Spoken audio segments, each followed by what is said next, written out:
Thank you.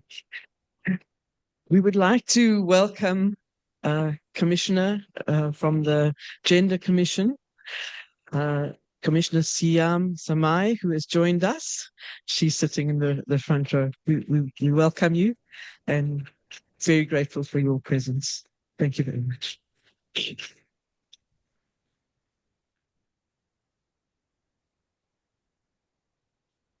Thank you so much, Dorothy. We are now getting into our first session. Please allow me to introduce Colette Solomon, who is a feminist, a women rights activist, and the director of Women on Farms Project. Colette.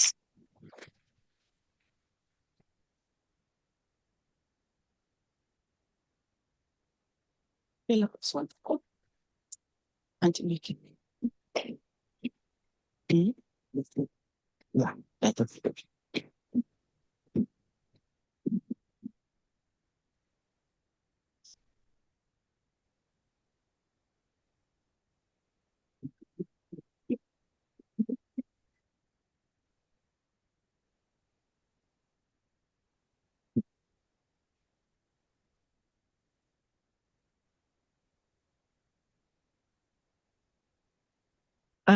In order to understand, so I'm going to give a contextual overview of the agricultural sector and the context within which exposure to pesticides takes place.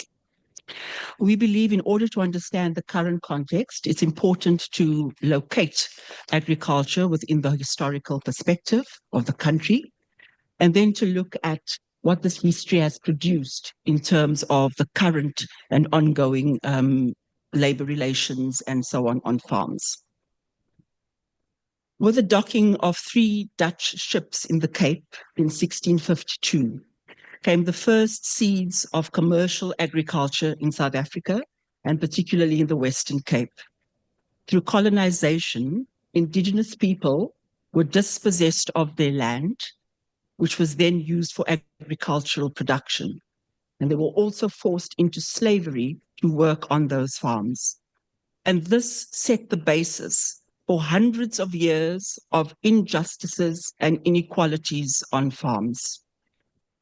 The generational transfer of land and wealth among white landowners has as its corollary intergenerational poverty among farm workers. The introduction of successive racially based laws, such as the Natives Land Act, formalized and consolidated white ownership of agricultural land.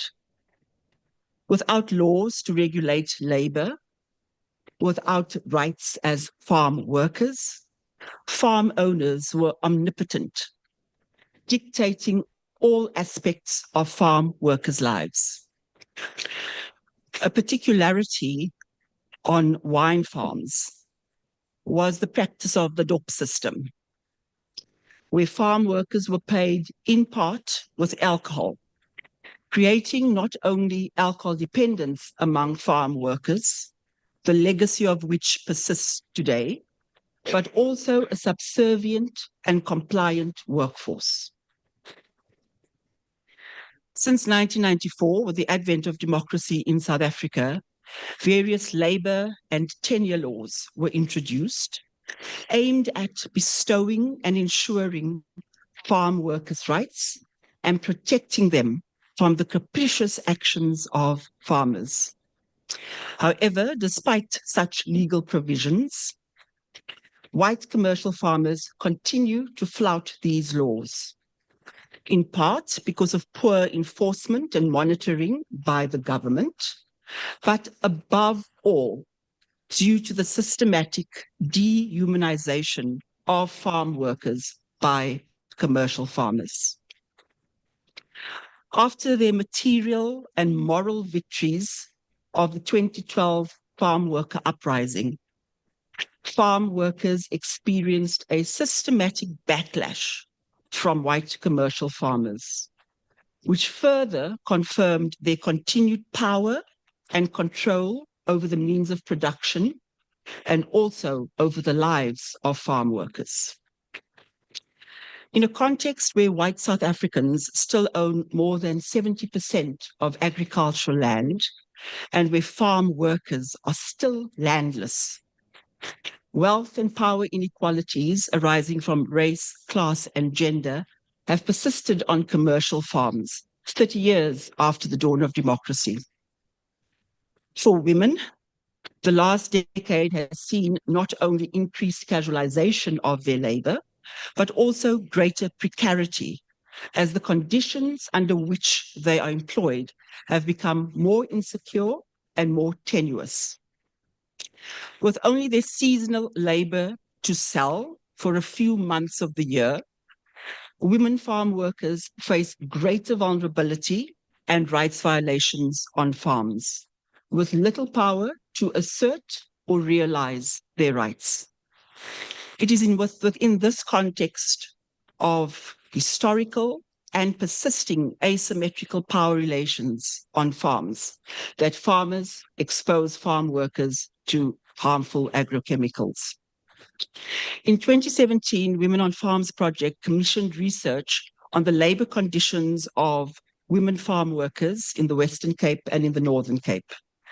With a sample of more than 300 workers, the study found and confirmed widespread labor rights violations by farmers, including, for example, that more than 2 out of 3 women seasonal workers were exposed to pesticides while working in the vineyards. Women face serious and often irreversible health impacts as a result of their exposure to pesticides, including skin irritations, burns, nausea, and chronic respiratory problems. Despite many farm workers being forced to stop working on farms as a result of their permanently compromised health, they have no recourse, they have no compensation. However, it is not only farm workers who are exposed to pesticides. Due to the proximity of farm worker houses next to vineyards and orchards, farm dwellers and surrounding communities, including children and older people, are also impacted when pesticides are sprayed, especially by aerial spraying.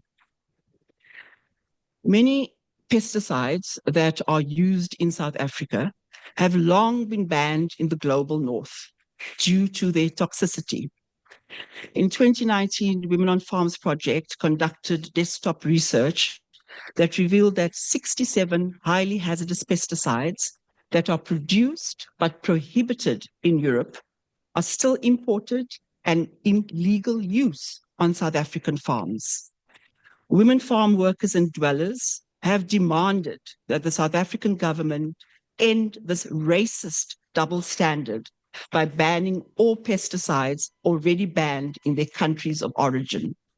If pesticides are deadly for Europeans, they are also deadly for Africans.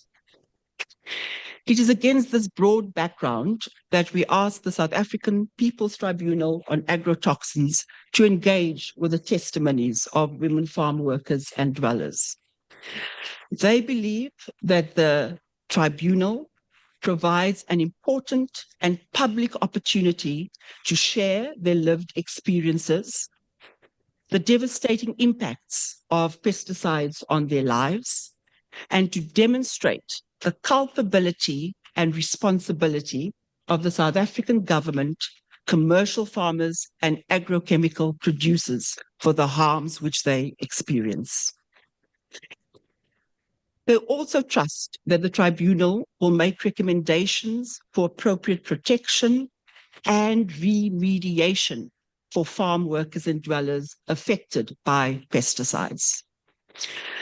We will first hear from Dina Ndleleni, who worked on a farm for more than 40 years, and then from Mekie Piet, whose husband worked as a pesticide sprayer. So it gives me great pleasure and it's a great honor and privilege to welcome Auntie Dina, who will take the floor first. Auntie Dina.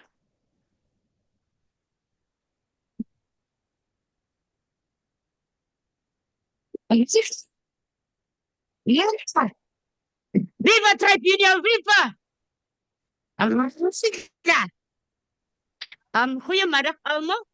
Ek voel baie comfortable op Afrikaans praat. Ek is tot Xhosa, maar ek voel baie comfortable op Afrikaans omdat ek op 'n plaas gebore is in de Doring. Wie ek is Dina Ndleleni van de Dorings, Heksvallei by die uitvoerdrywe. Ek is gebore op 'n plaas. Ek het gewerk op die plaas. Soos Colette gesê het, meer as 40 jaar op 'n plaas, op die plaas wat ek die stiek gekry het van die pesticide. En die plaas, ek het op 'n plaas gewerk wat uitvoerdrywe, ons het uitvoerdrywe gepak. Ek sal 2022 6 jaar gewees het op mooi gesig plaas. In July 2022, ons het gesnoei, dis winterwerk. Ons snoei die loter en trek ons. Terwyl ons werk, spuit die trekker. En dan voel ek my keel. O nee, iets is reg. En dan vra die ander toesighouer, "Antie Dina, wat is dit?" Ek sê, "Man, ek voel my keel jig." En dan brand my bors ook. Dan sê sy, "Antie Dina, vat 'n bietjie water." Dan drink ek die water. Dan begin ek net weer. Dan voel ek, en nou sit ek nie ek. Dan vang ek die draad. Dan voel ek nie, nou sit ek. Dan kom hulle te gryp hulle vir my. Hulle was twee. Vrouens is ook toesighouers. Toe vat hulle my uit die ry uit, op die einde van die ry, daar het hulle vir my, laat sit op 'n kraat. Toe bel hulle vir die bestuurder. Toe sê die bestuurder, hy gaan plan maak. Hy gaan plan maak vir die drywer moet uitkom, om vir my te kom laai. En hy gaan afspraak maak met die kantoordame om 'n brief uit te skryf vir my dokter toe. Hy het so gemaak, die bak het gekom, ek het die brief gekry, dokter toe. Dokter het my hospitaal toe gestuur. En die ambulans het my gevat. Toe gaan ek hospitaal toe, toe gaan ek 2 weke in die hospitaal. En sonder niks. En ek voel, ek is satisfied. En deur my siek, het ek my werk verloor. Hy het my beloof, hy gaan my weer terugvat. En nou, dokter vat toe vir my, ek verhaal het toe. Dokter vra vir my, "Antie Dina, ouma, waar het jy gewerk? Waar werk jy?" Sê ek werk in die wingerd, dokter. Toe vra hy vir my, met drywe, ek sê, "Ja, hulle spuit gif daar." Toe sê ja, ek gaan jou na X-rale toe stuur, en ek is X-rale toe, en hy kom terug, hy kyk my. Hy vra my, "Weet jy wat gifstof het hulle gespuit?" Ek sê, "Ek weet nie, dokter, maar hy gaan my foon vat, hy gaan die trekkerdrywer vra, wat is die gifse naam wat hy gespuit het daai dag?" En ek vra vir hom op WhatsApp, en hy kom deur, hy sê, "Dina, dis Dormix." En sê ek vir dokter, "Dis Dormix," sê die drywer.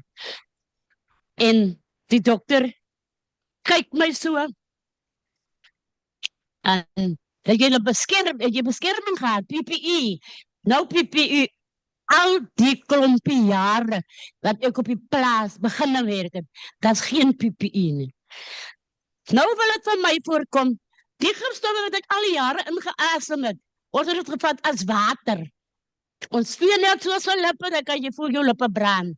Ons maak net so, dan dink ons, dit is verby.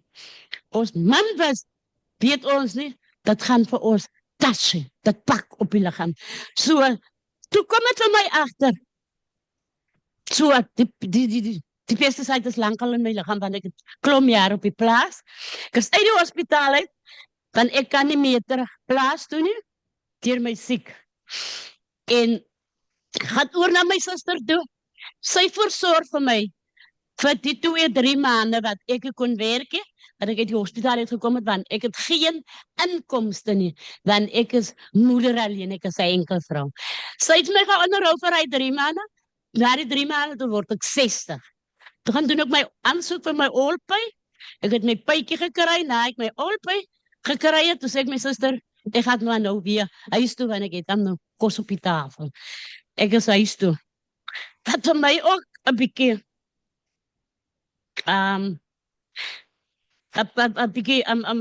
bietjie seer maak. As om te dink hy 6 jaar dat ek op hy plaas gewerk het. Ek stap uit met niks. Nothing. Maar die certificaat wat op my huis hang, mooi uitsig, beste toesighouer, staan op hy certificaat. Van die media's wat in my huis gewees het, ook films gehad waar het na ek so siek gewees het, hulle het foto's gevat daar. So die certificaat sê, ek is die beste ene, maar sê, was die beste ene nie? Ek sukkel nou, my gezondheid. Ek kan nie meer nie, ek het in 'n koor gesing. Ek het kerk toe gegaan. Ek kan nie meer lank loop nie. Ek raak kort asem, ek raak moeg. So, ek kan nie meer dit doen nie. So, die pesticide het baie in my lewe 'n impact gedoen.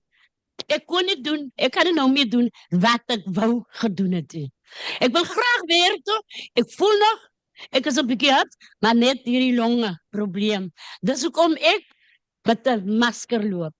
Want dokter het gesê, ek moet met 'n mask tussen mense, en as ek uit my huis uit moet ek 'n masker, because ek moet my verdedig vir die kieme, dan my longe is baie kwetsbaar vir kieme. So wat ek wil vir government vra. 'n Government, die tribunal, vra ek. Hulle moet my help met 'n asma masjienkie. Dat ek 'n asma masjienkie het in my huis, laat ek weet as ek voel, nou kom die bors benoud. Dan sit ek my masjienkie self aan, dan sit ek op my masjienkie. Want die ambulance kom nie dadelik uit nie. I've done all Die that. ambulance kom nie dadelik uit nie. As ek 'n masjienkie het in my huis, dan sit ek my op. As hy kom, dan gaan hulle nou vir my check. Is die longetjies oop of wat?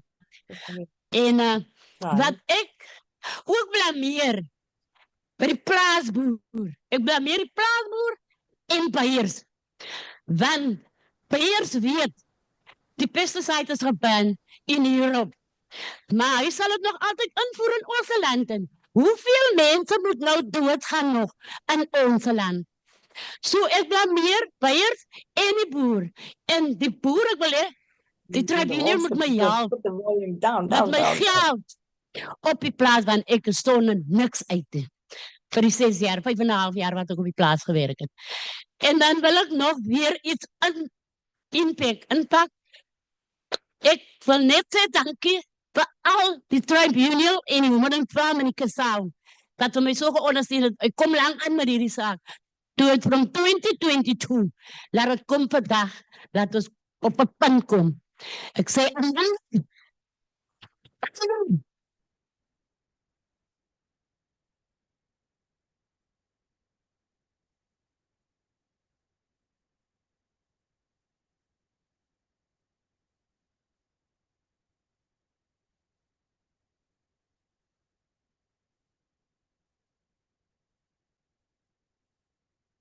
Hallo, goeiemôre almal.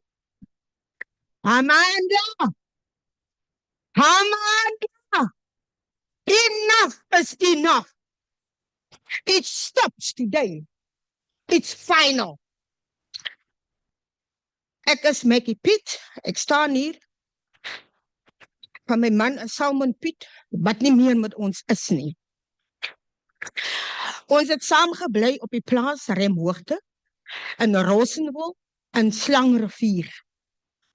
En ons het daar gebly 8 jaar het hy op die plaas gewerk. En voor dit was ons buitewerkers wat op die plaas gewerk het in die vee. En ek dink dis van daar af wat al die gif al begin het al. Maar 2 jaar terug het my man begin siek raak. En hy het begin opgooi. Hy het begin kopseer kry. Hy het begin duiseling word. Ek het gedink is sy bloeddruk, want hy is 'n bloeddrukleier. Die dokter het gesê hy het 'n Alzheimer, maar elke tyd bring hulle hom huis toe. Hy gooi op net 'n skuime. Dokter toe, dokter R700. Het die dokter gevra, is dit R700? Die dokter sê nee, dis R450. So die boer roep ons weer daar van R300, R250. En toe is ons, ek saam met hom dokter toe weer, dat hy weer so klomp skuim opgegooi het. En die aand voor ons dokter toe gegaan het ek sy reënklere wat ek vir hom gekoop het in die water gegooi. Mense, Daar het ek gesien die klomp gif op die water. Dis soos 'n poeier wat op die water is. En daai gif op die wingerdblare maak sulke wit spotsels op die wingerdblare. As dit droog is en as dit nat word en is mis, dan word daai blare se vaalheid in druppels. En dit kom ook op ons, want ons werk in die wingerde, in die nat wingerde. So met ander woorde, dis waar die velprobleme inkom. Maar in elk geval, dierbare, soos ons toe, ek sal met hom dokter toe, plaasdokter toe. Daar by die plaasdokter kom, toe sê ek vir haar, dokter, kan julle nie my man stuur vir 'n kameraatjie nie. Laat die kamera slik, laat ons kyk, wat is die nagevolge van die mag.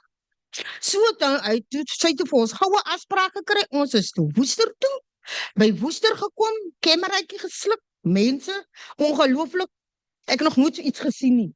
My man se mag is goudgeel, soos vet binne-in. Die dokter het my gelaat te kyk op hy kameraatjie, hoe lyk my man se mag?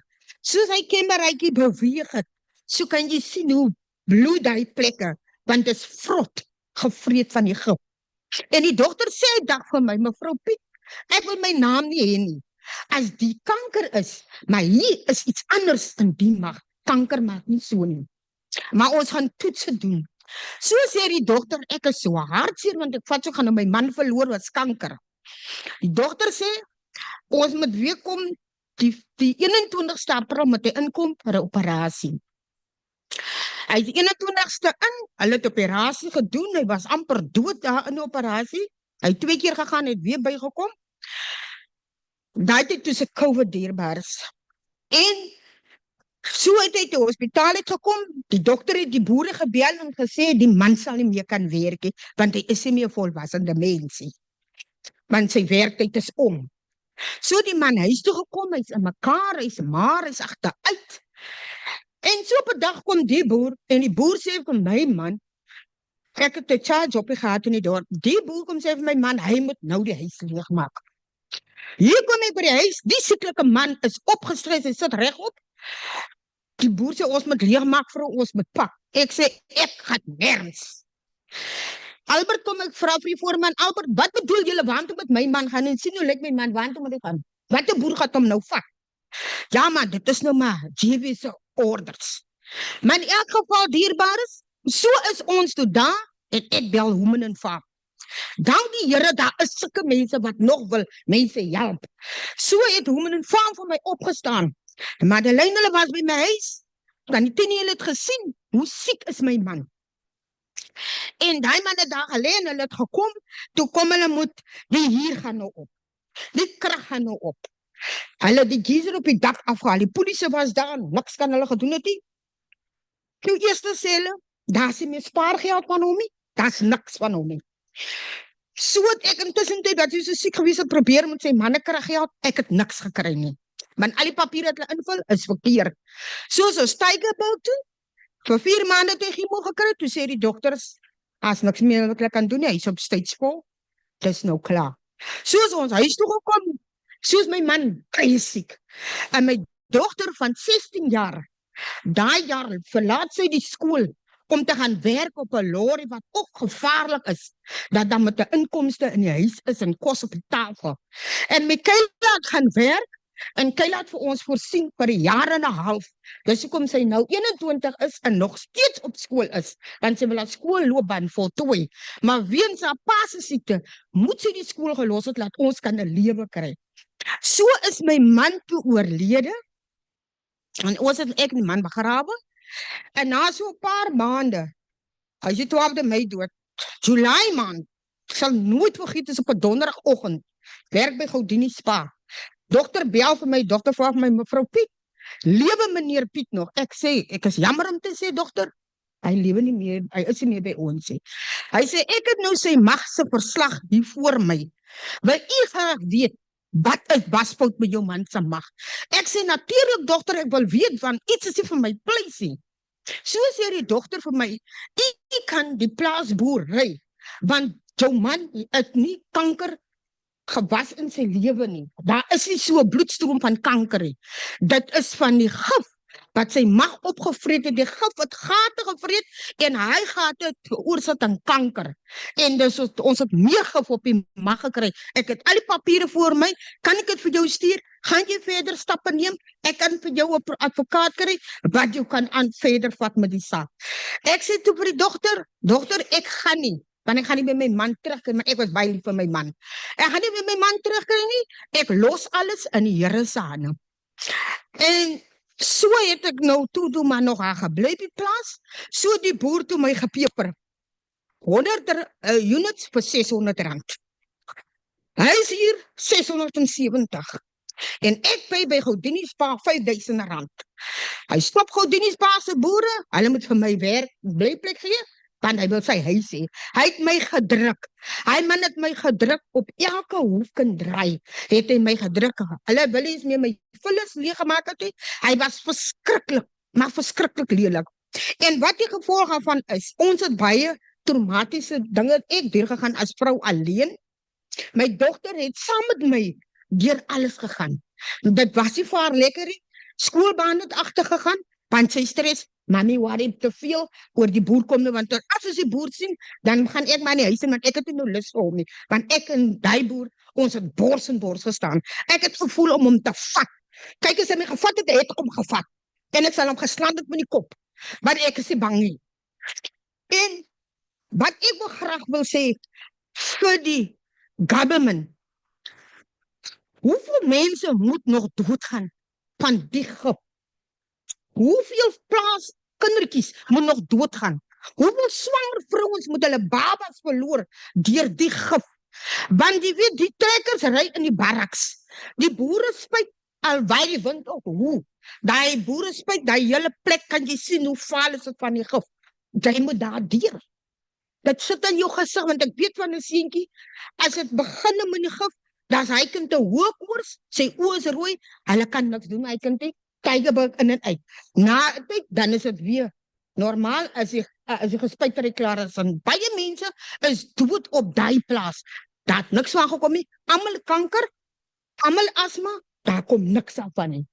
My verlange is, van ons government, om ons as vrouens in die hand te vat, wat deur die proses gegaan het.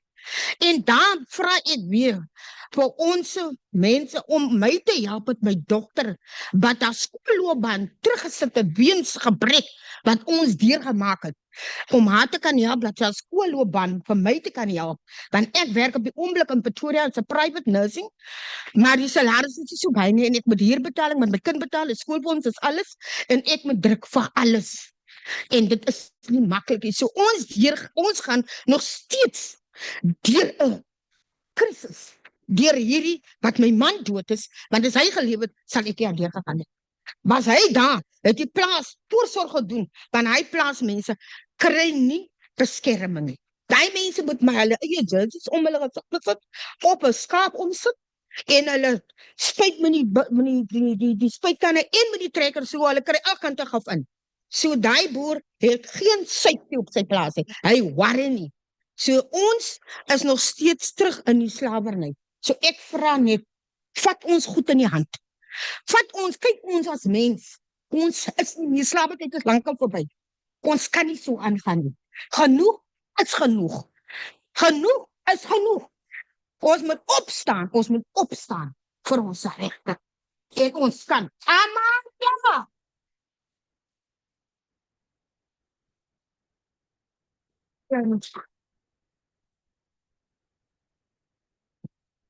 Baie dankie aan Mekie, baie dankie aan Dina. I'd just like to know if there are any questions from any of the jurors for Auntie Maggie and Auntie Dina? Or any comments? Yeah, no, thank you very, very much, Auntie Maggie and Auntie Dina. Dit was, ja, dit maak 'n mens seer om die stories te hoor. Baie, baie dankie dat jy so die truth to power gepraat het. Baie dankie daarvoor. Ek wil baie graag weet, of mevrou toe dan toe die dokter nou die informasie die mediese informasie vir u gegee het, ja. Het u toe besluit vir altyd om niks daaromtrent te doen nie en het mevrou daar die papiere wat die dokter gegee het? All right, so Mevrou, I hy have het vir a my gesê, question.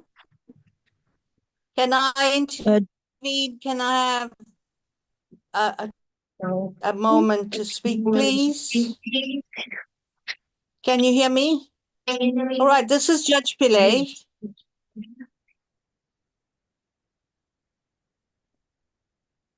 So firstly, I would like to thank the women farm workers, and I would like to thank the United Nations Special Rapporteur, Dr. Oriana. Unfortunately, we missed some of the translation, and we missed his video speech. But we will read the whole report.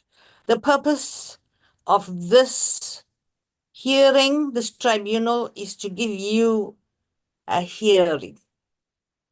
Now, yesterday was Human Rights Day, and all I heard from government and from corporations is how well they're doing in respecting human rights.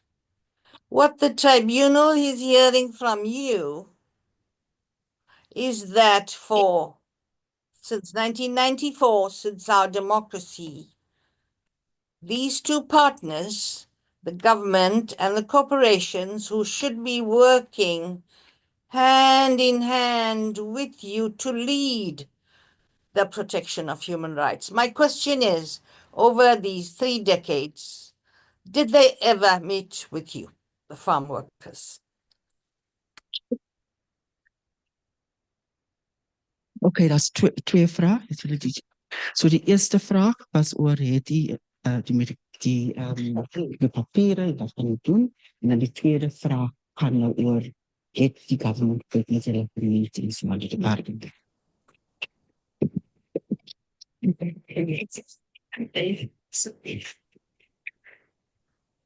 Maggie, so nadat hy siek geword het, kon hy nie meer geheel en al op die plaas bly nie. Hy is weg van daar. Ja. Ja. Maggie. nee mevrou, ek het nog op die plaas al aangebly. Ek praat van my.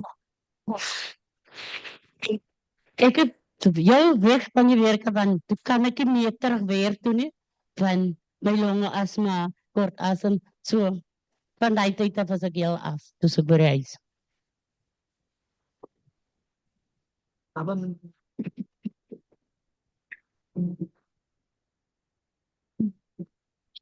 Die government, niemand het na my toegekom om te kom praat oor ek voel nie, omdat ek nou op 'n plaas siek geraak het.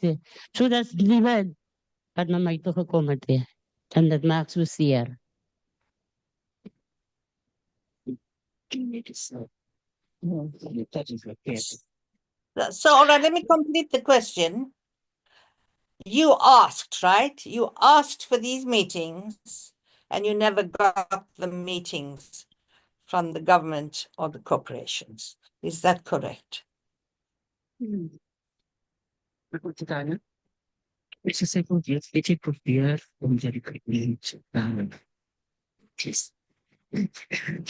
ek het glad nie probeer met die government om meetings te hou met hulle nie. Ek het by Women Farm het so vir my gehelp tot hierdie stadium toe.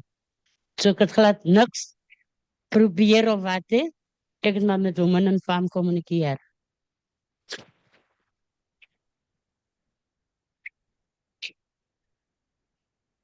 Thank you very much for your responses. We should also say that during the past few years, we have organized engagements between government, including the registrar of pesticides, and women farm workers and dwellers. There have also been various initiatives, including with the former Minister of Employment and Labour, also around the issue of enforcement of pesticides legislation and so on farms. So there have been engagements with government by farm workers. Government has been quite aware of the irreversible impacts of pesticides, and has also been present when farm workers have demanded a banning of the highly hazardous pesticides. So there have been engagements, and there has been a lot of lip service and so on, but there has been no real fundamental change or anything, and especially with respect to remediation and with respect to any compensation. Like Auntie Dina says, even with respect to the injury on duty, which we've also been exploring, there have also been even problems with that. So she has not received any kind of compensation or recognition of the end of her livelihood. Thank you for that clarification. Thank you for that clarification. One more question. Thanks. Yeah, we're just wanting to answer another question asked in the room by Auntie Maggie about her decision to continue or discontinue the case against the farmer, if she has medical records and so on. So she's just going to reply now. Op die oomblik het ek geen medical records by my nie. Die dokter het gesê ek kan dit by Tygerberg kom haal as ek dit wil hê. Maar ek het besluit ek gaan nie nog meer daaraan nie, omdat daai plaasboer kom met baie dinge weg. Dis my woord teen sy woord. Hy gaan, soos hy altyd sê, ek het op die plaas gewerk en ek het ook daar gewerk, maar ek het toe gelos omdat plaaswerk is nie vir my nie. En hy gaan net stry daarop. So die dokter het vir my gesê hy sal by my staan as ek wil ingaan. Ek moet net kom tot by Tygerberg se hospitaal en sy leer trek en die dokter sal my help daaroor.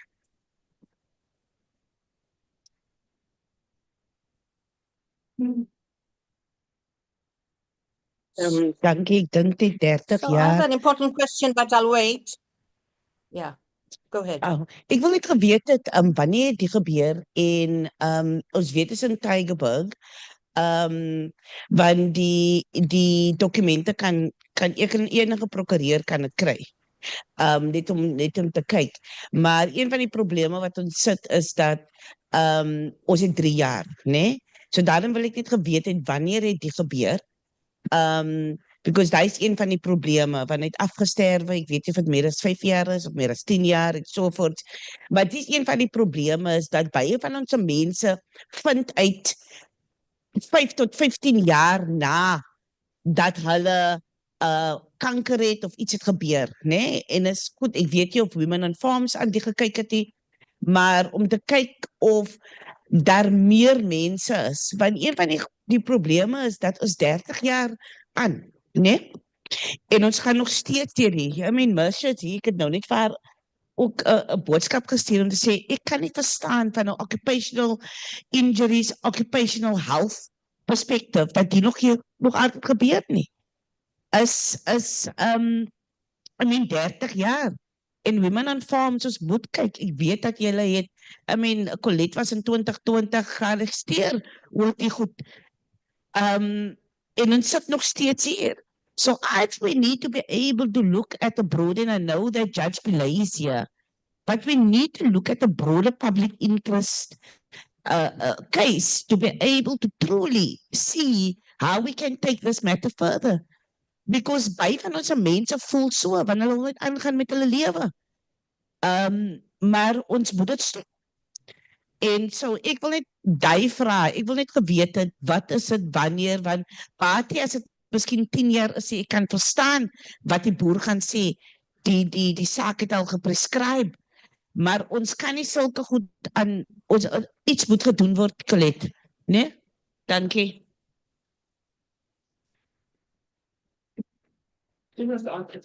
Ja, hy is al 4 jaar is hy oorlede, die jaar is hy mooi 4 jaar is hy oorlede, die 12de Mei Want die jaar, dat is hy mooi 4 jaar, is hy oorlede. Dina was En in my geval is 2022.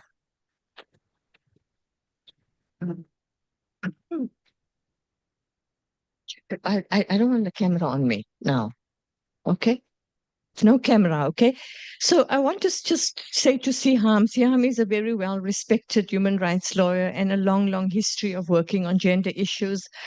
Not gender, I mean women's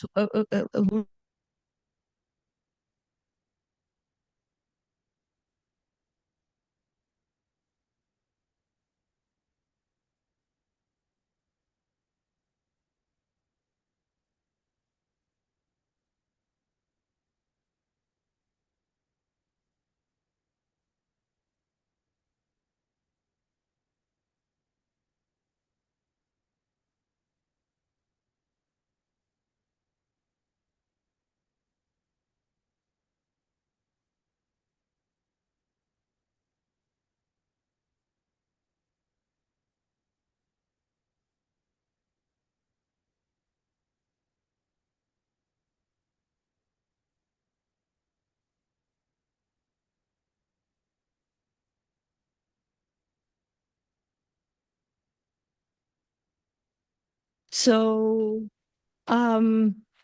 we sent a very strong letter to Minister Steenhuisen, 19-page letter, setting out in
Morning, my name is Mersha Andrews, and my question is to women on farms because it's part of the team at the moment. I want you to comment on the ethical bodies that come onto the farms and what pesticides are being sprayed, etc. Because I think both of you are not talking about it. What has the bosses also said to the farm, the sprayers and so on? But I'm going to start with the ethical bodies. And I think it's just adding to the evidence.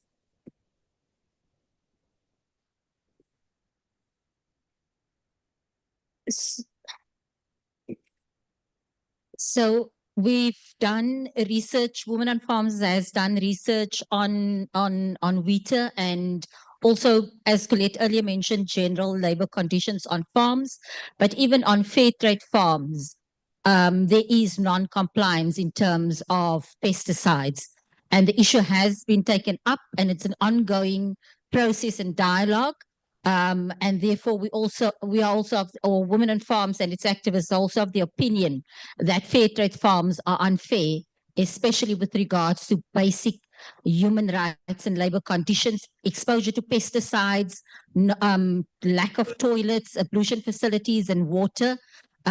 So increasing and exacerbating the impact and exposure to pesticides. In terms, we've also, yeah. And just to add, sure.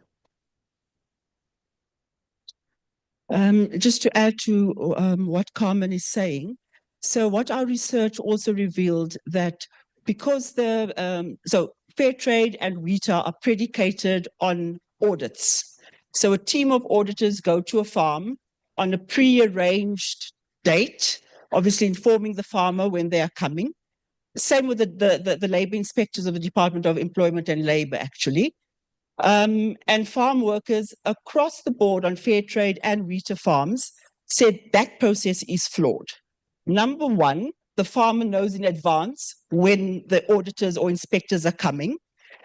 Number two, he has the opportunity then to get everything in place. So what farm workers will always say, the day the auditors arrive is the first time they see a toilet in the vineyard or water in the vineyard. The pesticides are properly stored and marked and so on. And the minute the auditors leave or the labor inspectors leave, those toilets also leave. So the problem with the audits and with the labor inspections is that they are a snapshot of that day when the auditors and the inspectors are on the farm.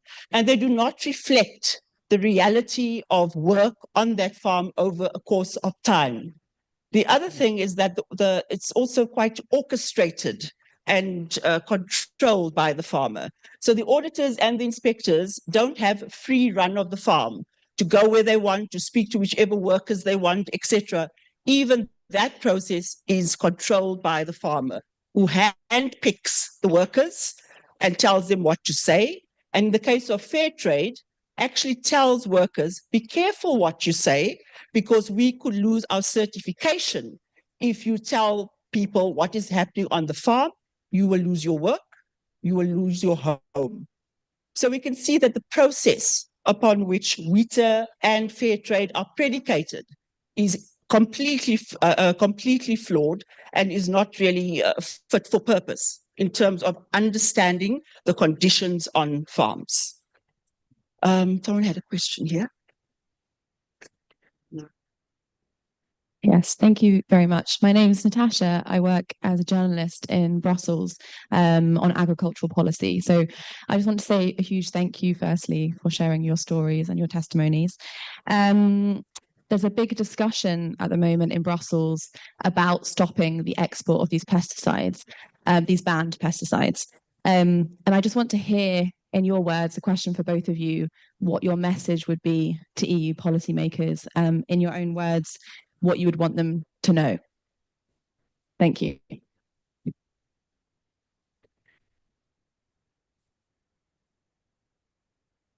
If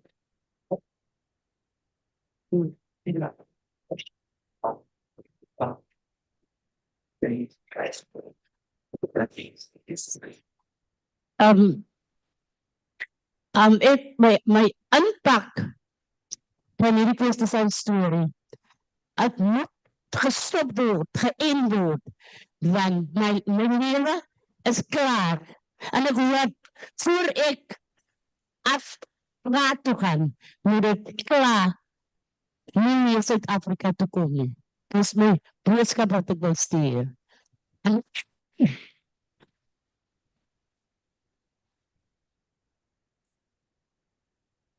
My boodskap is aan die government. Hulle moet sorg dat dit nie meer in die lande inkom nie. Jy is al klaar in Europa gestop. Hoekom moet ons Suid-Afrikaanse mense met dit opgeskep sit? Hoekom moet ons mense doodgaan? En daai mense moet lewe in daai kant. Ek meen, wat is ons land dan? Das ons mos niks. So ons moet opstaan vir ons land. En ons moet opstaan, daar's diere, daar's mense, daar's kinders, daar's ou mense, wat deur al die dinge gaan. Maar ons kyk alles mis. Want die boere gebruik die pesticides om hulle druiwe vroeg reg te kry. Want hulle te veel plase, hulle te veel goede op hulle plase, nou kry hulle nie in tyd die oes af. Om die oes by die kellers te kry, maar die kellers het sekere tye. So met ander woorde, hulle moet nou die pesticides gebruik om die druiwe ryp te maak sodat die druiwe kan af. So ons wil dit op stop sit. Op stop sit. Dankie, Jetta.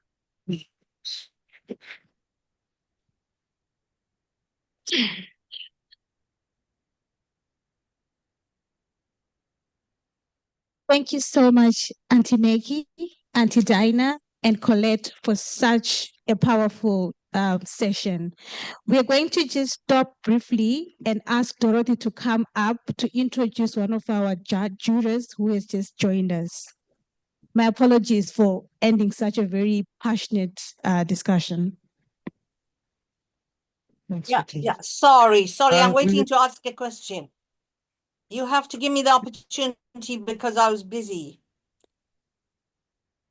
All right, can you hear me, Dorothy? I can hear you, Navi.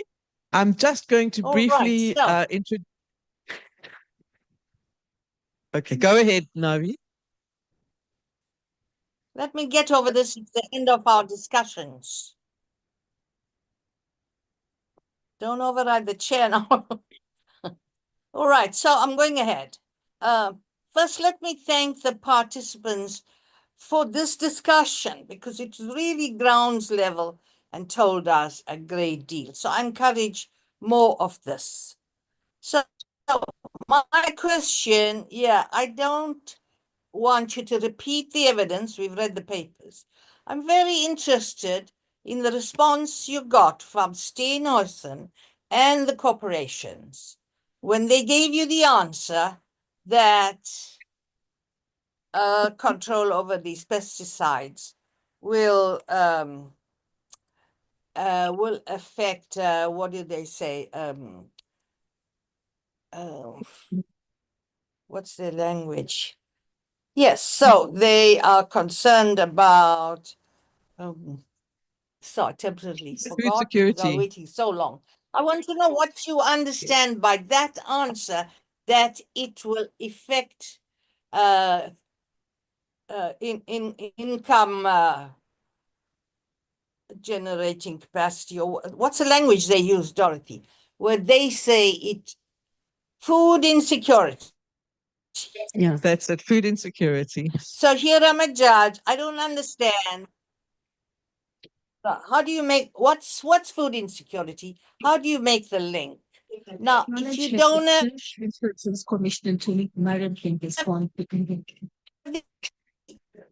time to answer it now. All right, somebody else is talking. It's important you brief the tribunal because the tribunal shouldn't put language in their mouths. It must come from you. So thank you. That's the question. You can deal with it now, but do come back to it. Thank you, Judge Navi. Mariam will come back to respond to the question as well as the testimony, the people giving testimony. I just, before we go ahead with that, I would like to welcome Commissioner Pilile Mtuli, who is part of our jury, who has joined us now, and she's sitting with us and is present. Thank you so much for your presence, Commissioner Mtuli. We can proceed, and I'll hand over to Mariam. I'm actually handing it back to Colette. So we have a question, and we're going to give you an opportunity to respond, but we're also going to have a response from Mario Mayet, who was also part of the 19-page letter of demand that went to the government. Mariam, you will respond. We will ask Colette to have the closing remarks from Auntie Mekie and Auntie Dina before we have an expert testimony from Professor Leslie London. So Mariam, please go ahead. Yes. So first, just to welcome the questions from our judges. So I want to try to be assistance to the court, to the judges. I'm at your disposal. Just to say that our organization in a huge, bigger network that are not here necessarily, some of them are here, but there's other networks who are working for many, many years to oppose our corporate food regime, our industrial agriculture regime. So I would like to be in that context of assistance to all of you. So I think that it's important for our judges who may not be very au fait with our corporate food regime, just some pertinent issues. So the first thing to say is that it's based on a very one-dimensional approach to food production. In a way, it kind of, it's a very, it's so just when you look at what it looks like and its harmful impacts, it's such a disconnect to, for example, if you look at how far technology and AI has developed, right? So you're looking at human progress and innovation is there. But industrial agriculture, what does it look like? Monocultures, so monocrops. And in South Africa, we grow 3 million hectares of genetically modified crops. All our maize is genetically modified. It's been specifically bred to withstand fires and other harmful pesticides. Also, it is accompanied by seeds that are owned by a few corporations. One of them is Bayer, another one is BASF. There is also, they call it the Syngenta Group, but it's owned by China. Okay? So you can see that these companies are linked geopolitically as well. You see? So the issue is that it's completely embedded in a system that requires the growing of monocrops in large-scale commercial agriculture using precision and other agricultural technologies, heavy equipment, expensive, digitalized, corporate seed, inorganic fertilizers, and pesticides. It's a package, and it's subsidized by our government. Okay? The entire value chain is controlled by agribusiness. Our agriculture is based on export of a lot of cash crops. So I think it's very important for judges to understand that many of us have navigated the laws. And I can tell you what we have found is that many of our laws have been written in such a way that, as Heidi explained to you, just in the tribunal 2 years, did you see the long list of exhaustion of remedies for a tribunal? Now, can you imagine if you're in legal practice or you're woman on farms or Kusahu and you want to exhaust your remedies in terms of all kinds of pieces of legislation? It will take you 30 years to do that until you get to court. And when you get to court, you're going to have to find pro bono lawyers to help you. Where are you going to get? And you need experts. You need medical records. You need to prove a whole range of things out of the range of our people. We're not well resourced. You see? So the issue is that we set up for failure. As NGOs also trying to assist. And so that's why we're also coming to a stage where we're feeling like the next step has to be something else to bring speedy relief to people. We don't have another 30 years. So that's the first thing. The second thing, I want to address the issue of Europe. Now, I think that it's very important to know how the chemical trade works, people. Please. China, there was mergers. There was a momentous moment when there were a couple of mergers going on in the world. Bayer bought Monsanto. Okay. DuPont and Pioneer merged to form Corteva. US. China bought Adama, an Israeli company. Breeding company, technologies. chemicals. It became Sinochem. Sinochem is the government of China. They bought Syngenta. Syngenta is not a Swiss company. Now, 98% of the pesticides being produced and exported around the world are generics. The patents have expired a long time ago on the active ingredients. They do not have new chemicals. They exhausted the chemistry.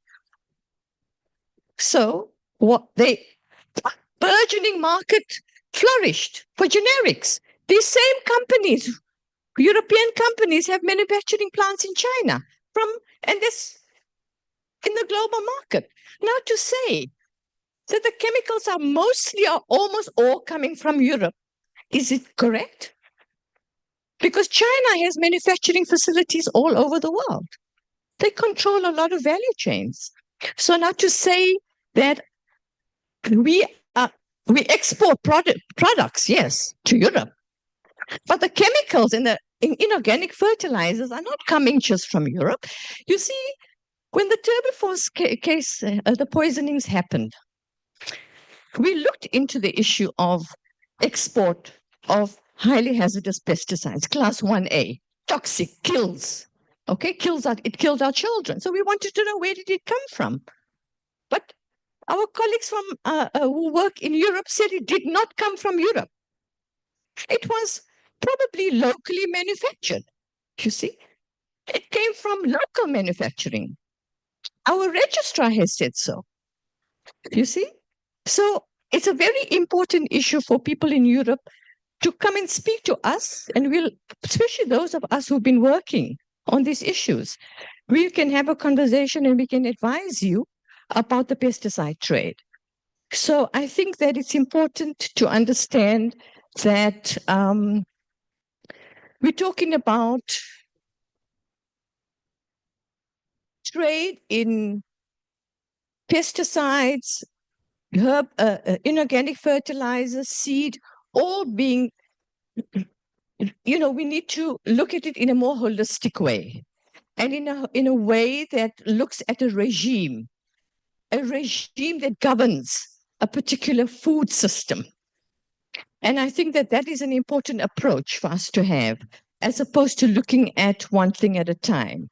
And so the common denominator in all of that is our inability also to enforce our rights in legislation. There's also problems in regard to just accessing relief for people, compensation, speedy release, speedy intervention. So there's a whole host of issues that I think that our friends have already discussed, and I hope that this little bit of intervention can clarify a little bit more for us. And I'm also at your disposal to provide any additional information around our food system. But what we will say is that our people working in urban areas are really, really badly impacted by the system.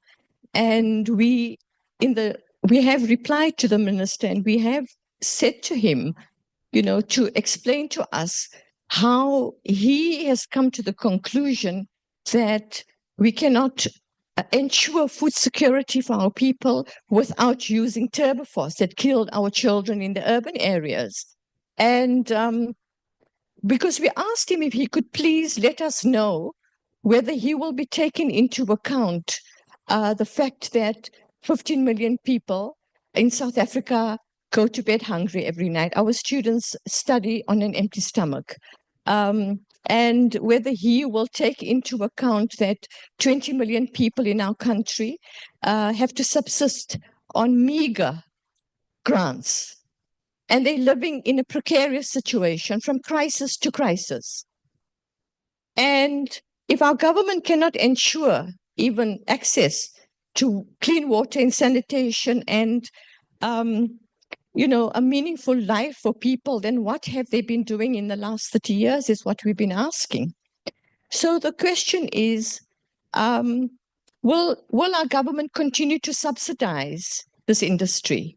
because they give the pesticide industry a kind of a subsidy. They give the pesticide industry an exemption on VAT, and it's quite a few billion. And this kind of encourages the use of pesticide, because it kind of functions as an incentive to use pesticides. So I mean, so these are some of the important issues, because the issues around taxation, the issues around subsidies are very important issues of our time. And you would have seen what happened during the budget speech and the protests and the anger in the country because of our government's inability to address the needs of all our people in the way that it should. So I'm going to leave it there, and I hope that I have given you food for thought.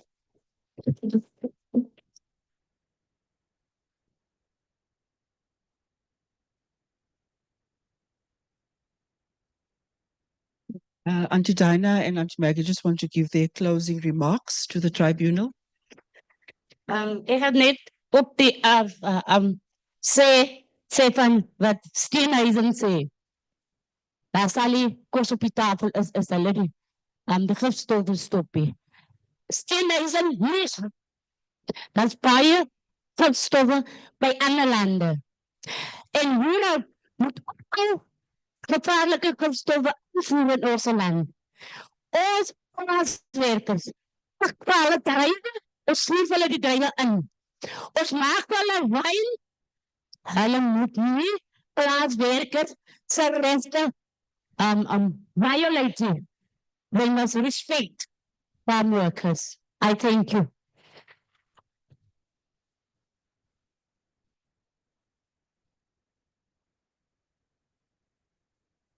Ek kom ook op wat aan die Dina sê. Kennis of wat ek sy naam ook al is, dit wat hy sê is 'n blote leuns. Want as ek kyk voor jare, waarmee het die mense daai jare hulle vrugte en goede ryp gekry deur die son. Nou hoe kan man nou gif en goede inkry om druiwe en goed so gou reg te kry? So met ander woorde, dan kan daai druiwe en goed wat ek so nou reggemaak is van die gifte, kan ook 'n siekte in het. Daar kan ook 'n probleem in hy vrugte wees, wat ons so elke dag eet, van wat reggemaak is en gespuit is, en mense dood gaan van hy gif, en ons eet nog pad nog net gif in. So, ek wil net weet, daar is mos 'n ander manier ook, om met gif te kan werk op die vrugte, om hulle reg te kry, om uit te voer, en wyn te kan maak, en enige iets kan maak, soos die perskes, om die perskes te laat uitsit, en die druiwe te laat uitsit, daar is mos 'n ander manier. Hoe kan man nou weet, die pesticide wat mense doodmaak, wat jy ook in eet, wat jy onbewus is, wat is in die perske wat jy eet. Maar dit kom deur die government wat sê, dan dit moet daar wees, want of anders gaan daar die kos wees so ons sê. Dis 'n blote leuns. Hulle maak ons oor toe. Genoeg is genoeg.